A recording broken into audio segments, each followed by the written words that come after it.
সময় মতো নামাজ পড়া আল্লাহর কাছে সকল আমলের চেয়েও প্রিয়। এই পৃথিবীতে যত আমল আছে তা আসসালাতু আলা ওয়াক্তিহা, সময় মতো নামাজ পড়া আল্লাহর কাছে সবচাইতে প্রিয়।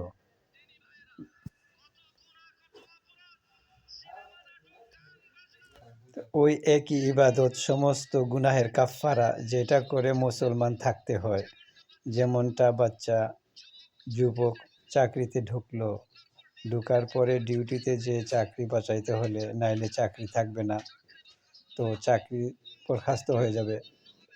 তো একদিন 2 দিন 3 দিন বা একবেলা 2 বেলা 3 বেলা তারও কোনো সুযোগ নেই।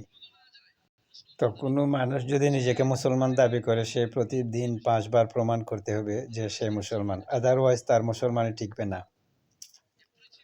তো এই পৃথিবীতে আর দ্বিতীয় কোনো ইবাদতের কোনো নাই যেটা মুসলমানিত্ব বহন করে। মদখোর, জেনাখোর, মিথ্যাবাদী ওরা গুনাহ করে, মারামারি, ডাকাতি, চুরি, খুন খারাপি ওরা গুনাহ করে, কিন্তু নামাজ যে ত্যাগ করে সেই কুফরি করে।